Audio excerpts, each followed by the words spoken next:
नमस्कार, मैं डॉक्टर पंकज गौड़ हिंदी साहित्य के इस कक्ष में आप सभी का स्वागत करता हूं।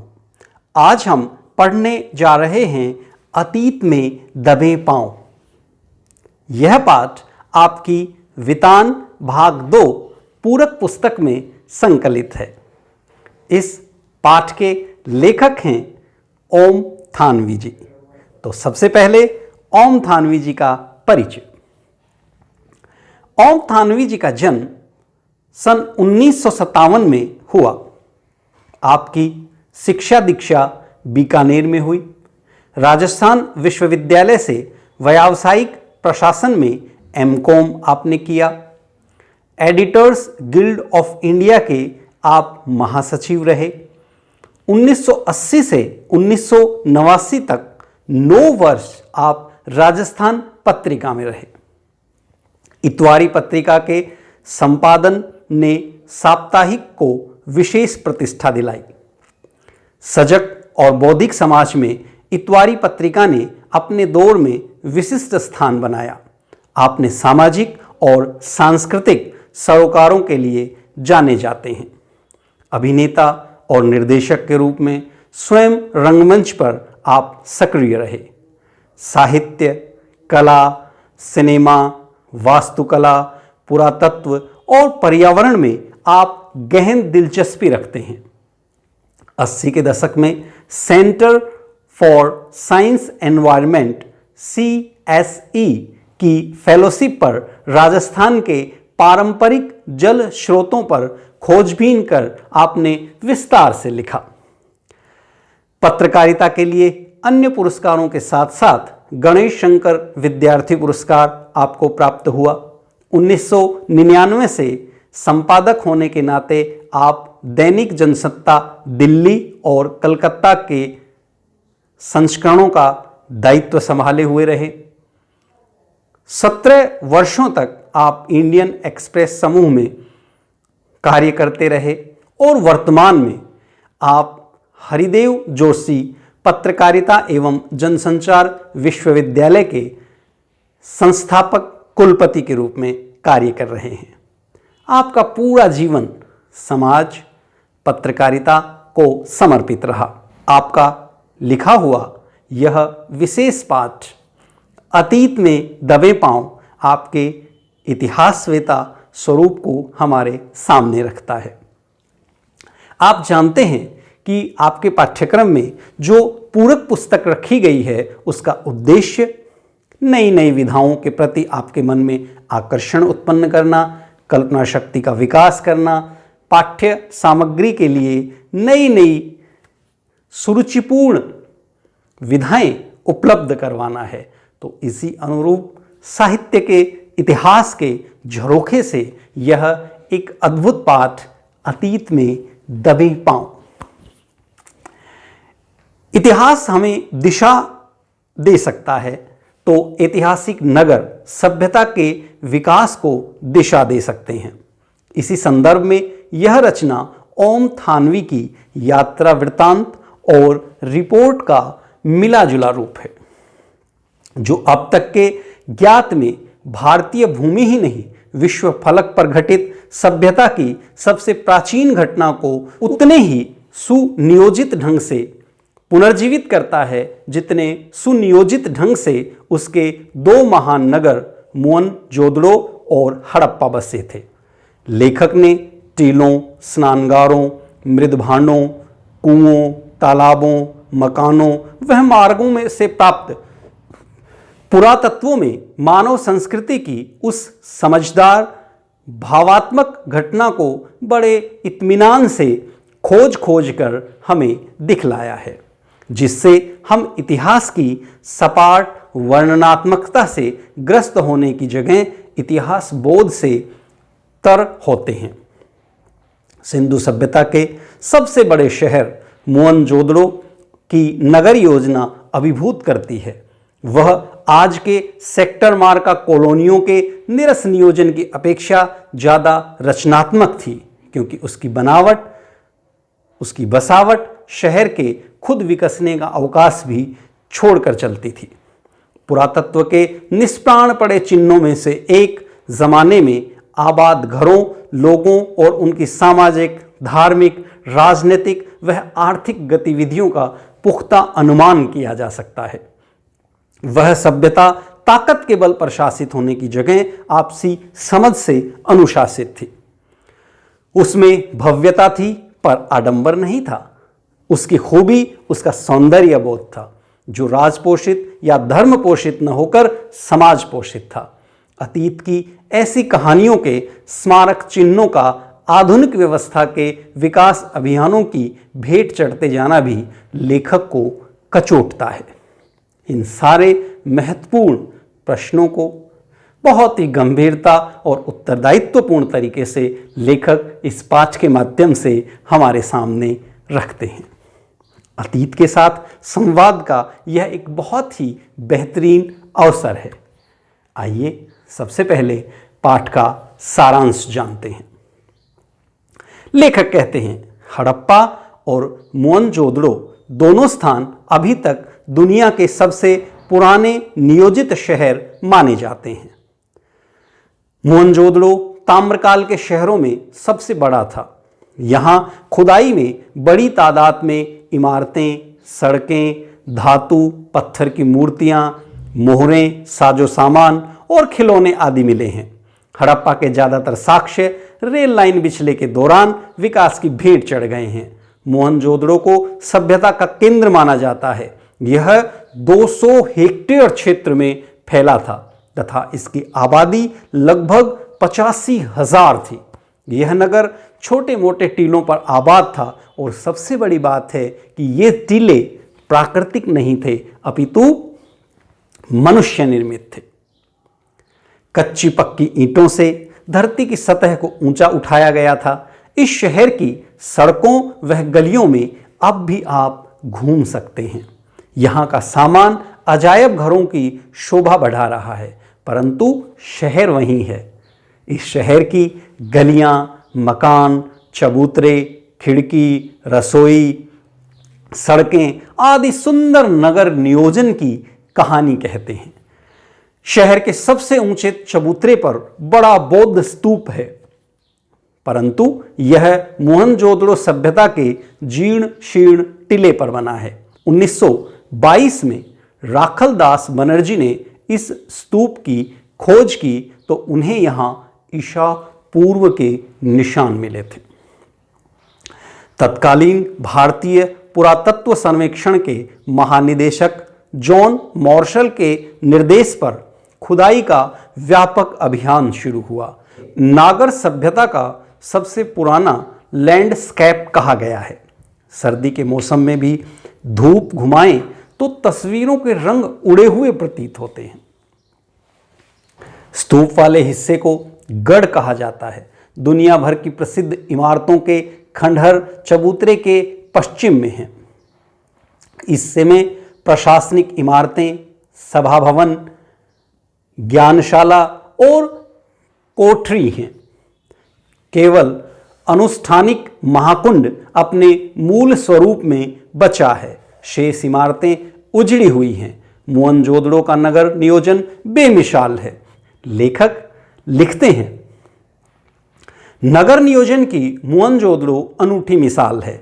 इस कथन का मतलब आप बड़े चबूतरे से नीचे की तरफ देखते हुए सहज ही भांप सकते हैं। इमारतें भले खंडहरों में बदल चुकी हों, मगर शहर की सड़कों और गलियों के विस्तार को स्पष्ट करने के लिए ये खंडहर काफ़ी हैं। यहाँ की कोमोबेश सारी सड़कें सीधी हैं या फिर आड़ी। आज वास्तुकार इसे ग्रिड प्लान कहते हैं। आज की सेक्टर मार्का कॉलोनियों में हमें आड़ा सीधा नियोजन बहुत मिलता है, लेकिन वह रहन सहन को नीरस बनाता है। शहरों में नियोजन के नाम पर हमें अराजकता ज़्यादा हाथ लगती है। ब्रासीलिया या चंडीगढ़ और इस्लामाबाद ग्रिड शैली के शहरों हैं जो आधुनिक नगर नियोजन के प्रतिमान ठहराए जाते हैं, लेकिन उनकी बसावट शहर के खुद विकसने का कितना अवकाश छोड़ती है, इस पर बहुत शंका प्रकट की जाती है। चबूतरे के गढ़ के ठीक सामने उच्च वर्ग की बस्ती है। उसके पीछे 5 किलोमीटर दूर सिंधु बहती है। दक्षिण में टूटे घर कामगारों के हैं। लेखक प्रश्न करता है कि निम्न वर्ग का अस्तित्व था या नहीं। शायद उनके घर कमजोर रहे होंगे जो समय के अनुसार नष्ट हो गए होंगे। टीले के पास महाकुंड है, इसका नाम देवमार्ग रखा गया है। यह सामूहिक स्नान के काम आता था। यह 40 फुट 25 फुट चौड़ा और 7 फुट गहरा है। इसके उत्तर व दक्षिण में सीढ़ियां उतरती हैं। इनके 3 तरफ साधुओं के कक्ष हैं। उत्तर में 2 पांत में 8 स्नानागार हैं। इसमें से किसी का दरवाजा एक दूसरे के सामने नहीं खुलता। इस कुंड का निर्माण पक्की ईंटों से हुआ है। पानी का रिसाव रोकने तथा गंदे पानी से बचाव के लिए कुंड के तल वह दीवारों पर चूने वह चिरोड़ी के गारे का प्रयोग किया गया है। पानी के लिए एक तरफ कुआं है। कुंड से पानी को बाहर बहाने के लिए नालियां हैं। ये पक्की ईंटों से बनी हैं और सबसे बड़ी बात है कि ये ईंटों से ढकी हुई हैं। पत्थर का प्रयोग बहुत कम किया गया है। जल निकासी का ऐसा सुव्यवस्थित बंदोबस्त इससे पहले इतिहास में नहीं मिलता। कुंड के दूसरी तरफ विशाल कोठार है। शायद यहां कर के रूप में हासिल अनाज जमा किया जाता था। यहां 9 चौकियों की 3 कतारें हैं तथा उत्तर की एक गली में बैलगाड़ियों के प्रयोग के साक्ष्य मिले हैं जो माल की ढुलाई करती होंगी। सिंधु घाटी काल में व्यापार के साथ उन्नत खेती भी होती थी। अब इसे खेतीहर वह पशुपालक सभ्यता माना जाता है। पत्थर वह तांबे की बहुतायत थी परंतु लोहा नहीं था। पत्थर सिंध से तथा तांबा राजस्थान से मिलता था। इनके उपकरण खेतीबाड़ी में प्रयोग किए जाते थे। कपास, गेहूं, जौ, सरसों वह चने की उपज के सबूत मिले हैं। यहाँ कपास, बेर, खजूर, खरबूजे, अंगूर, ज्वार, बाजरा और रागी की खेती भी होती थी। यहाँ से मिला सूती कपड़ा दुनिया के सबसे पुराने नमूनों में से एक है। दूसरा सूती कपड़ा 3000 ईसा पूर्व का है जो जॉर्डन में मिला। मोहनजोदड़ो में रंगाई भी होती थी। वह ऊन वह लिनन का आयात सुमेर से होता था। महाकुंड के उत्तर पूर्व में लंबी इमारत के अवशेष मिले हैं। इसके बीच में खुला बड़ा दालान है तथा 3 तरफ बरामदे हैं। इसे कॉलेज ऑफ प्रीस्ट माना जाता है। दक्षिण में 20 खंभों वाला एक हाल है जो शायद सचिवालय, सभा भवन या सामुदायिक केंद्र रहा होगा।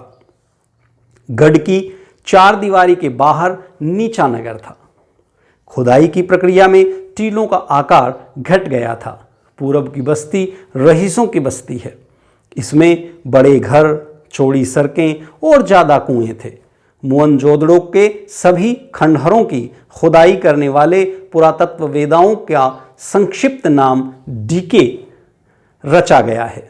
डीके क्षेत्र दोनों बस्तियों में सबसे महत्वपूर्ण है। शहर की मुख्य सड़क यहीं पर है। यह बहुत लंबी सड़क है तथा 33 फुट चौड़ी है। इस पर एक साथ 2 बैलगाड़ियां आ जा सकती हैं। यह सड़क बाजार तक पहुंचती थी। इस सड़क के दोनों ओर घर हैं। सड़क की तरफ कोई दरवाजा नहीं है। काबूजिए ने भी चंडीगढ़ में इस शैली का प्रयोग किया था। सड़क के दोनों तरफ ढकी हुई नालियां थी। हर घर में एक स्नान घर और नालियां था। फिर वे नालियों के जाल से जुड़ जाती हैं। ज़्यादातर नालियां ढकी हुई हैं। बस्ती के भीतर सड़कें 9 से 12 फुट तक चौड़ी। बस्ती के कुएं पकी हुई एक ही आकार की ईंटों से बने हैं। यहाँ लगभग 700 कुएं पाए गए हैं। इसे जल संस्कृति भी कहा जा सकता है। डीकेजी हल्के के घरों की दीवारें ऊंची और मोटी हैं। यहाँ शायद 2 मंजिले मकान भी होंगे। सभी पकी हुई ईंटों से बने थे तथा ईंटें भी एक ही आकार की 1:2:4 की हैं। यहाँ घरों में केवल प्रवेश द्वार है। खिड़कियां नहीं हैं। बड़े घरों के भीतर भी आंगन के चारों ओर बने कमरों में खिड़कियां हैं। घर छोटे बड़े हैं, सभी घर एक कतार में हैं और अधिकतर का आकार 30 गुना 30 फुट का है। इसमें से काफ़ी बड़े भी हैं। सबकी वास्तुशैली भी एक जैसी लगती है। DK B-C हल्के में एक घर से दाढ़ी वाले याचक नरेश की मूर्ति मिली है। HR हल्के के बड़े घर में कुछ कंकाल मिले हैं। प्रसिद्ध नर्तकी शिल्प भी इसी हल्के के छोटे घर से मिली है। यहीं पर एक बड़ा घर है जिसे उपासना केंद्र समझा जाता था। गढ़ी के पीछे VS हिस्से में रंगरेज का कारखाना है, जहां जमीन में ईंटों के गोल गट्टे उभरे हुए हैं। यहाँ 2 कतारों में 16 छोटे एक मंजिला मकान हैं। सब में 2-2 कमरे हैं। ये कर्मचारियों या कामगारों के घर रहे होंगे। मोहनजोदड़ो में कुओं को छोड़कर अन्य सभी वस्तुएं चौकोर या आयताकार हैं। लेखक बड़े घरों में भी छोटे कमरे देखकर हैरान है। इसका कारण शायद आबादी का बढ़ना या निचली मंजिल पर नौकरों के निवास हो सकते हैं। सीढ़ियां शायद लकड़ी की रही होंगी। ऊपरी मंजिल पर लकड़ी की साज सज्जा की जाती होगी। अधिकतर घरों में खिड़कियां या दरवाजे छज्जों के चिन्ह नहीं हैं। गर्म क्षेत्र में ये चीज़ें आम होती हैं। इसका तात्पर्य यह है कि हाथी, शेर, गैंडा आदि जीवों की तस्वीरों से लगता है कि यहाँ जंगल थे तथा अच्छी खेती से सिंचाई की जाती थी। इस क्षेत्र में नहर के प्रमाण नहीं मिलते। इसका मतलब यह है जंगल तथा कुओं के अत्यधिक इस्तेमाल से भूजल भी नीचे चला गया और बस्ती उजड़ गई। तेज हवा बह रही थी। हर जगह लेखक को साए साए की ध्वनि सुनाई दे रही थी। यहाँ सब खंडहर हैं नहीं हैं, लेकिन घर एक नक्शा ही नहीं होता। हर घर का एक संस्कार में आकार भी होता है। लेखक को यहाँ राजस्थान व सिंध गुजरात के घर याद आ गए। यहाँ ज्वार की खेती हजारों साल से होती है। मोहनजोदड़ो के घरों में टहलते हुए उसे जैसलमेर के गांव कुलधरा की याद आई। यह पीले पत्थरों के घरों वाला एक खूबसूरत गांव है। राजा के साथ विवाद होने पर वहाँ के लोगों ने उस गांव को छोड़ दिया और वे फिर वापस अपने घरों को कभी नहीं लौटे। वह गांव आज भी अपने उन बाशिंदों का इंतज़ार करता है। जॉन मॉर्सल ने मोहनजोदड़ो पर 3 खंडों में एक विशाल ग्रंथ छपवाया। उसने खुदाई में मिली ठोस पहियों वाली मिट्टी की गाड़ी के चित्र के साथ सिंध की वर्तमान बैलगाड़ी का चित्र भी प्रकाशित किया। दोनों में कमानी या आरे वाले पहियों का प्रयोग किया गया है। अब उन पहियों की जगह जीप के उतरन पहिए लगते हैं और कई जगह तो हवाई जहाज के उतरे हुए पहियों का इस्तेमाल भी गाड़ी में होता है। मेजबान ने अजायब घर के बारे में बताया कि यह अजायब घर छोटा है। सामान भी इसमें ज़्यादा नहीं है। अधिकतर चीज़ें कराची, लाहौर, दिल्ली और लंदन जा चुकी हैं। मोहनजोदड़ो से ही 50,000 से ज़्यादा चीज़ें मिली हैं। यहाँ पर काला पड़ गया गेहूँ, तांबे व कांसे के बर्तन, मोहरें, वाद्य यंत्र, चाक पर बने विशाल मृदु भांड, चौपड़ की गोटियाँ, दिए, मापतोल के पत्थर, तांबे का आईना आदि चीज़ें मिली हैं। सिंधु सभ्यता में कहीं भी हथियार नहीं मिलते। विद्वान निष्कर्ष निकालते हैं कि यहाँ अनुशासन ताकत के बल पर नहीं था। शायद सैन्य सत्ता न भी रही हो। दूसरे यहाँ प्रभुत्व और दिखावे की तमाम चीज़ें नदारद हैं। दूसरी सभ्यताओं में राजतंत्र या धर्मतंत्र की ताकत का प्रदर्शन करने वाले महल, उपासना स्थल, मूर्तियाँ और पिरामिड मिलते हैं, परंतु हड़प्पा संस्कृति में महल, मंदिर, समाधियाँ नहीं मिलती। यहाँ के मूर्ति शिल्प व औजार छोटे हैं। मुकुट और नावें भी छोटी थी। शायद यह लो प्रोफाइल सभ्यता थी। मोहनजोदड़ो साधन व्यवस्थाओं के अनुसार भी सबसे समृद्ध है, परंतु यहाँ किसी भी प्रकार का आडंबर नहीं है। यहाँ की लिपि को अभी तक पढ़ा नहीं जा सका है। यदि वह पढ़ी जा सकी तो अनेक रहस्य हमारे सामने आएंगे। लेखक स्वयं इसके बारे में लिखते हैं, सिंधु घाटी के लोगों में कला या सुरुचि का महत्व ज़्यादा था। वास्तुकला या नगर नियोजन ही नहीं, धातु और पत्थर की मूर्तियाँ, मृद भांड, उन पर चित्रित मनुष्य, वनस्पति और पशु पक्षियों की छवियाँ, सुनिर्मित मोहरें, उन पर बारीक से उत्कीर्ण आकृतियाँ, खिलौने, केश विन्यास, आभूषण और सबसे ऊपर सुघड़ अक्षरों की लिपि रूप सिंधु सभ्यता को तकनीक सिद्ध से ज़्यादा कला सिद्ध जाहिर करता है। एक पुरातत्व वेदा के मुताबिक सिंधु सभ्यता की खूबी उसका सौंदर्य बोध है, जो राजपोषित या धर्म पोषित न होकर समाज पोषित था। शायद इसीलिए आकार की भव्यता की जगह उसमें कला की भव्यता दिखाई देती है। अजायब घर में तांबे व कांसे की सुइयां मिली हैं। काशीनाथ दीक्षित को सोने की 3 सुइयां मिली। शायद ये कशीदेकारी के काम में आती रही होंगी। नरेश के बदन पर आकर्षक गुलकारी वाला दुशाला भी है।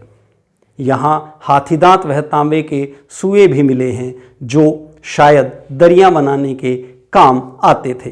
अब मोहनजोदड़ो की खुदाई बंद कर दी गई है, क्योंकि सिंधु के पानी के रिसाव से क्षार और दलदल की समस्या पैदा हो गई है।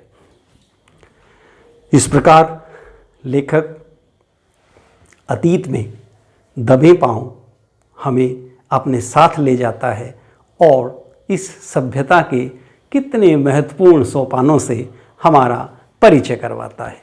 आइए अब इस पाठ के अभ्यास प्रश्नोत्तर को देखें। सबसे पहला प्रश्न है, सिंधु सभ्यता साधन संपन्न थी पर उसमें भव्यता का आडंबर नहीं था, कैसे? खुदाई के दौरान वहां जितनी चीज़ें प्राप्त हुई हैं उससे हम इस निष्कर्ष पर पहुंचते हैं कि वह व्यवस्था साधन संपन्न थी। शहर पूरी तरह से नियोजित था। सिंधु सभ्यता की नगर नियोजन व्यवस्था, जल संस्कृति को जब हम देखते हैं तो हम पाते हैं कि यह हर प्रकार से साधन संपन्न सभ्यता है, परंतु इसमें कहीं भी दिखावा या आडंबर नहीं है। व्यापारिक व्यवस्थाओं की जानकारी मिलती है, मगर सब कुछ आवश्यकताओं से ही जुड़ा है। भव्यता का प्रदर्शन कहीं नहीं मिलता। यदि यहाँ की लिपि को पढ़ लिया जाए तो अनेक ऐसी बातें हमें और पता लग सकती हैं, जिनके सामने आने से इस सभ्यता की अधिक जानकारी हमें प्राप्त हो सकेगी। अगला प्रश्न है, सिंधु सभ्यता की खूबी उसका सौंदर्य बोध है, जो राजपोषित या धर्म पोषित न होकर समाज पोषित था। ऐसा क्यों कहा गया है? सिंधु घाटी के लोगों में कला या सुरुचि का ज़्यादा महत्व था।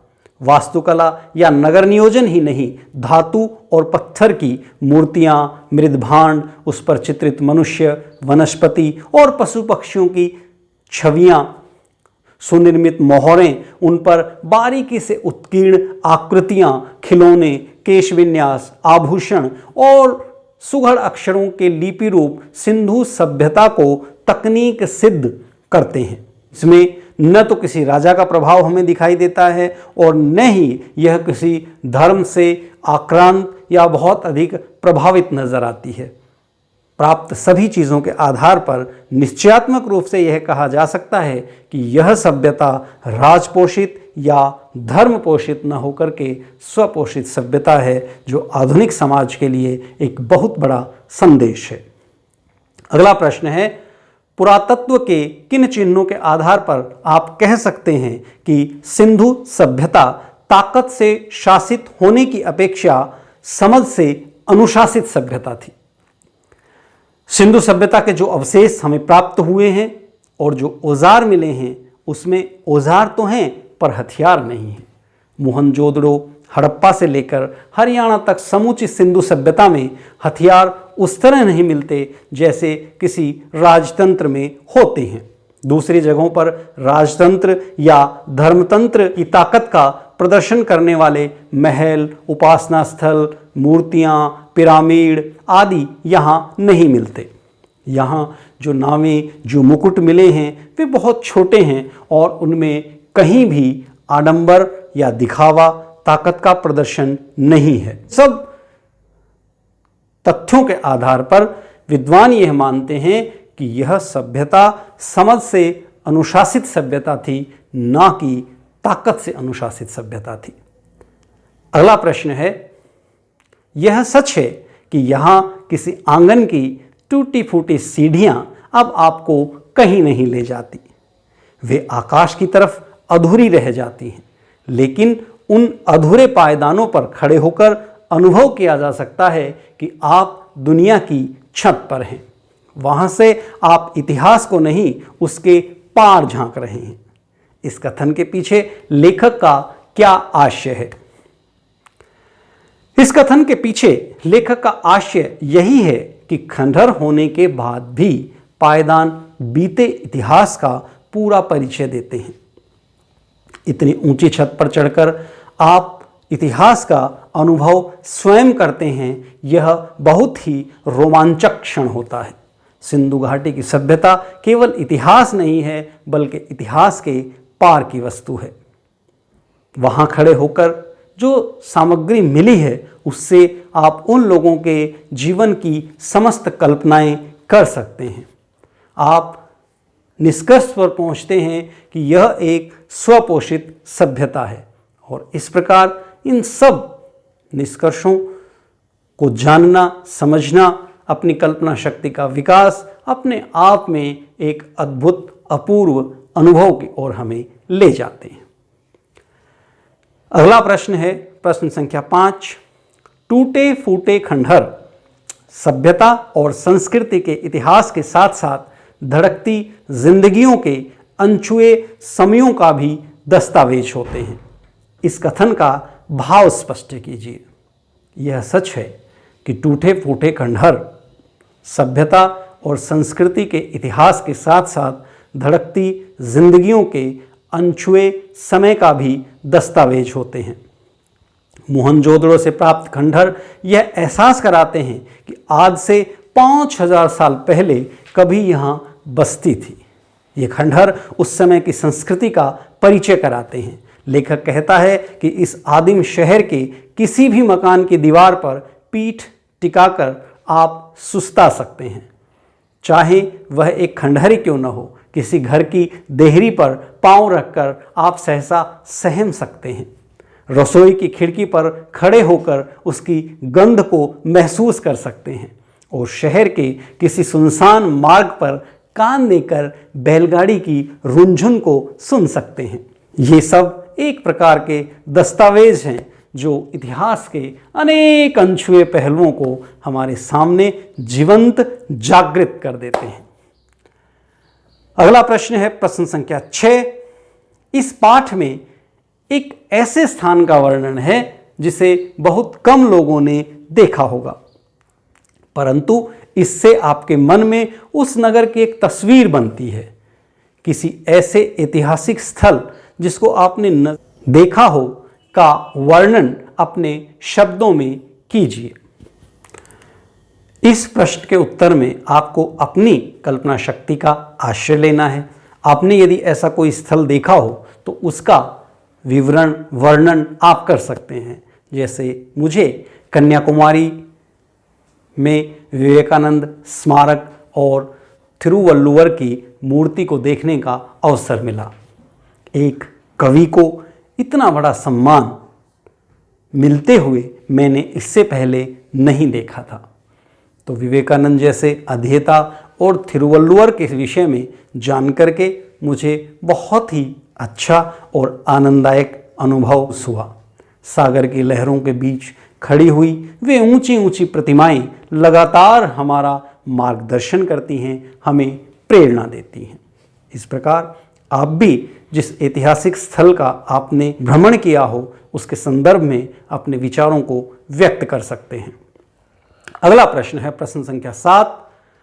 नदी, कुएं, स्नानागार और बेजोड़ निकासी व्यवस्था को देखते हुए लेखक पाठकों से प्रश्न पूछता है कि क्या हम सिंधु घाटी सभ्यता को जल संस्कृति कह सकते हैं?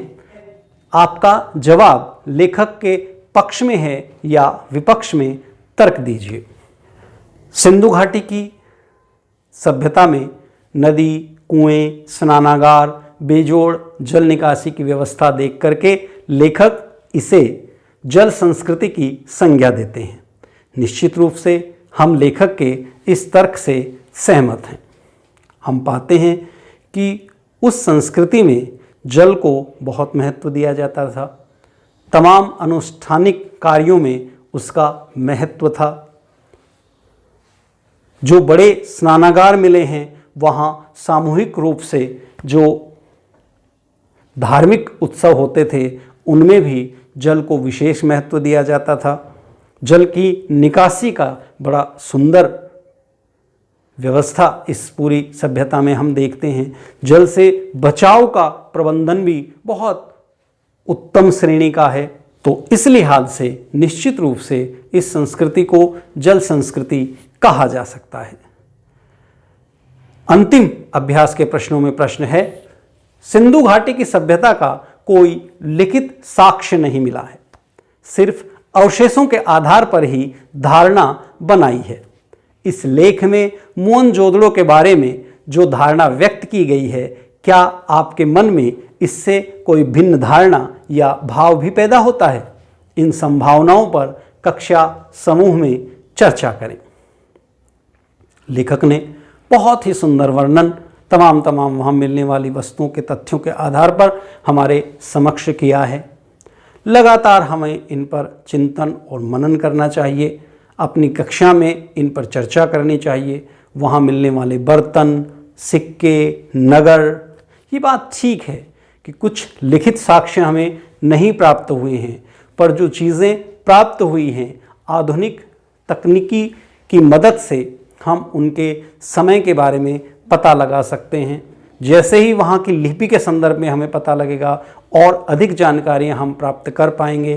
तो इस प्रकार इन्हीं साक्ष्यों के आधार पर अपने अतीत में झांकना एक बहुत ही व्यापक और आनंददायक अनुभव है। आज हमने ओम थानवी जी का अतीत में दबे पांव पाठ पढ़ा। ये इतिहास को बहुत ही आनंददायक और सुरुचिपूर्ण तरीके से हमारे समक्ष प्रस्तुत करता है। आप इस पाठ को पढ़ें, इसका विश्लेषण करें, इस पर चिंतन मनन करें, चर्चा परिचर्चा करें, तो निश्चित रूप से आपके समक्ष इतिहास की अन्य परतें भी खुल पाएंगी। धन्यवाद। आपका दिन शुभ हो।